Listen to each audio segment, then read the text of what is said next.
చాలామంది tonsils early ఏజ్లో చూస్తూ ఉంటాం, up to you turn in to teenage. కొంతమందిలో టీనేజ్ తర్వాత కూడా టాన్సిల్స్ ఇన్ఫ్లేమ్ అయి ఉంటాయి.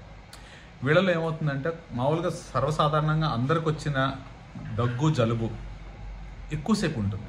వాళ్ళు ఏంటంటే నిద్రపోలేని పరిస్థితి, గొంతంతా వాయటం, ఇలాంటివన్నీ పరిస్థితిలో ఉంటుంది.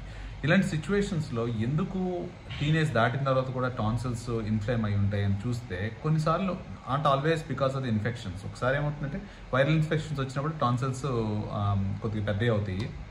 దాని మీద మనం యాసిడ్ పోస్తే ఎలా ఉంటుంది, అవి ఇంకా ఇన్ఫ్లేమ్ అయి ఉంటాయి. సో ఎవరికైతే ఏజ్ పెద్ద అయిన తర్వాత కూడా గొంతు నుస, ఒకడికి ఒక వైరల్ ఇన్ఫెక్షన్, ఒక సోర్ థ్రోట్ వచ్చింది 1 వీక్లో తగ్గుతుంది, కొంతమందికి 2-3 వీక్స్ తగ్గుతుంది. కొన్నిసార్లు వైరస్ మీద డిపెండ్ అయి ఉంటుంది. కొన్నిసార్లు అదే వైరస్ ఇంకోళ్ళకి వచ్చినప్పుడు వాళ్ళ ఇమ్యూన్ సిస్టమ్ సేమ్ ఉన్నా కానీ వీళ్ళల్లో యాసిడ్ కనుక రిఫ్లక్స్ పైకి వస్తే ఎందుకు వస్తుంది అని అంటే, జస్ట్ గివ్ ఎన్ ఎగ్జాంపుల్. ఇక్కడ మనం తీసుకున్న ఆహారము ఫుడ్ పైప్లోకి వచ్చేటప్పుడు వాల్వ్ లాగా ఉంటుంది.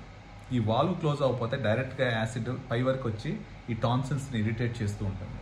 సో దీన్ని హైటస్ ఏరియా కానీ రీఫ్లక్స్ ఇసోఫేజైటిస్ అని కానీ అంటారు. సో ఫర్ ఎగ్జాంపుల్ ఇక్కడ పొట్ట ఉన్నది, ఈ పొట్టలో నుంచి యాసిడ్ పైకి వస్తే టాన్సిల్స్లోకి వస్తూ ఉంటుంది.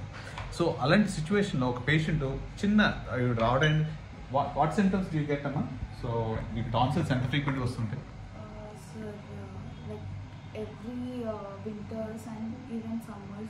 అంటే ఎలా ఉంటాయి మీ సిమ్టమ్స్? ఇంకా యాసిడ్ రిఫ్లక్స్ వచ్చినప్పుడు అయితే ఎక్కువ ట్రిగర్ అవుతుంది, పెద్దగా అనిపించినట్టు అవుతుంది. Like I get even back side pain, not like lymph nodes వస్తూ ఉంటాయి.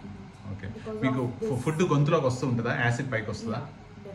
Okay, so what I mean to say is that కొన్నిసార్లు టాన్సిల్స్ కానీ సోర్ థ్రోట్ కానీ కన్సిస్టెంట్గా ఉంటే it could be as simple as acid reflux. దీన్ని girt అంటారు అన్నమాట. That's the message I want to give. Thank you very much.